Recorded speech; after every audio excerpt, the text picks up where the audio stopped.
Bienvenue au Grenelle de l'environnement de la Drôme.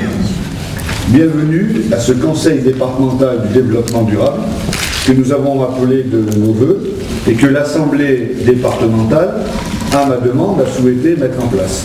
Nous avons la chance dans ce département d'avoir une longueur d'avance sur ce thème du développement durable. D'abord parce que le département n'a pas attendu la mode pour s'y engager. Cela fait des années que l'environnement est une charge qui est prise par le département.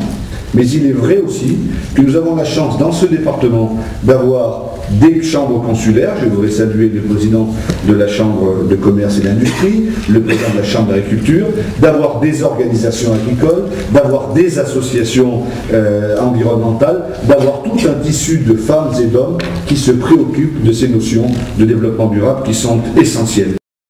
Il ne faut surtout pas laisser aux seuls responsables de l'environnement le soin de parler de développement durable. Le développement économique, le développement social et le développement environnemental. L'un ne va pas sans l'autre. Un de nos grands anciens faisait de la prose sans le savoir. On ne peut pas faire du développement durable sans le savoir. En tout cas, il ne suffit pas de proclamer, il faut agir. Il ne suffit pas de dire nous sommes les défenseurs de l'environnement et nous voulons aller dans cette direction pour bâtir une politique de développement durable claire, efficace et concrète.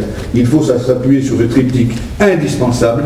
Le développement économique est le seul qui pourra nous permettre dans notre pays d'avoir les moyens de redistribuer les richesses et de réorganiser les orientations politiques et environnementales. Il faut absolument que le développement social soit une des pièces maîtresses essentielles. On ne peut pas pratiquer une politique de développement durable s'il y a tellement de discrimination, s'il y a ceux qui ont et ceux qui n'ont pas, ceux qui possèdent et ceux qui ne possèdent pas, ceux qui ne craignent rien et ceux qui sont en difficulté. Elle est évidente. Et puis, le troisième pied du triptyque, celui-ci est encore plus fort, c'est le développement de l'environnement, qui est, nous le savons, quelque chose d'essentiel.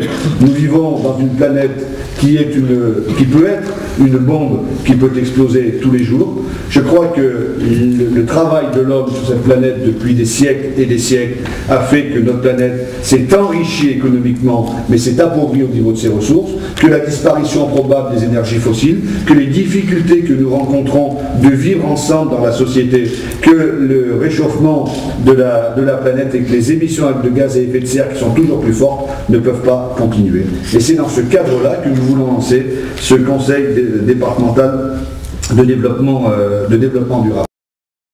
Nous avons quelques exemples sur ce que nous avons fait dans ce département. Nous avons réussi, depuis quelques années maintenant, à faire en sorte d'économiser 10% de l'énergie. C'est pas beaucoup, 10% sur ce bâtiment, mais c'est un pas. Pourquoi je vous parle de choses totalement concrètes alors que l'on est là pour parler de l'avenir de la planète et l'avenir de ce qui concerne les générations futures?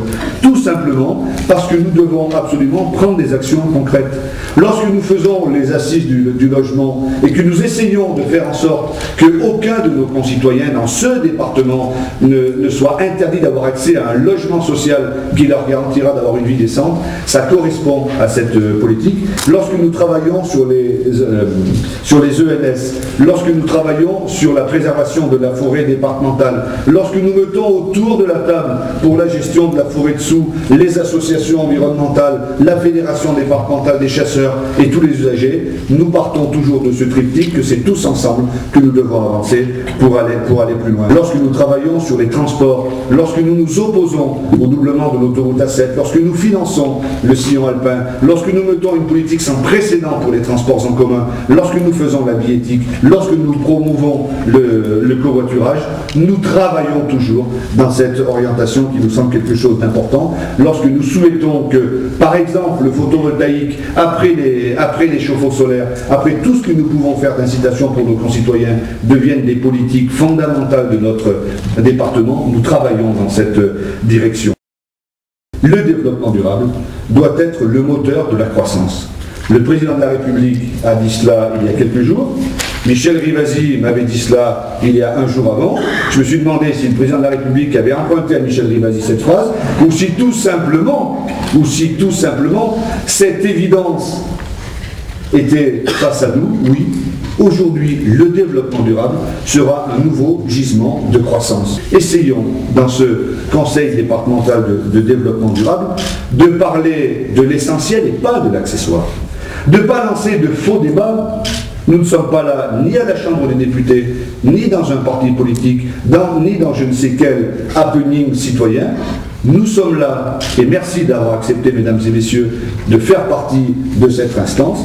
Nous sommes là pour travailler, pour penser ensemble les bonnes pratiques de la Drôme de demain. Nous avons pensé qu'il était important de nous appuyer sur des femmes et des hommes qui, tous les jours, font ce travail, quelle que soit leur situation, dans un organisme social, dans une fédération pour les personnes âgées, au niveau du monde politique, au niveau de la direction des routes du département, au niveau des syndicats agricoles, des associations, toutes celles et tous ceux qui, tous les jours, se battent à leur échelle pour promouvoir le développement durable.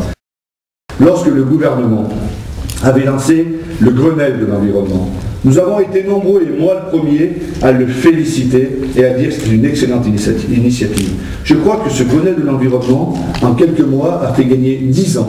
10 ans à nos concitoyens de prise de conscience, 10 ans pour la réflexion et surtout, ce qui est important, 10 ans pour permettre aux femmes et aux hommes qui jusqu'alors ne se parlaient pas ou se parlaient peu, qui jusqu'alors travaillaient chacun dans leur coin, d'être présents dans ce magnifique rassemblement. Je fais partie de ceux qui travaillent au Sénat sur ce dossier et qui ont annoncé récemment, au nom de mes collègues sénateurs, que j'allais et nous allions voter pour le Grenelle 1 de l'environnement, parce que lorsqu'il y a de bonnes intentions, lorsqu'on va dans la bonne direction, il ne s'agit pas de tergiverser, il ne s'agit pas de chipoter, il faut faire de l'efficacité.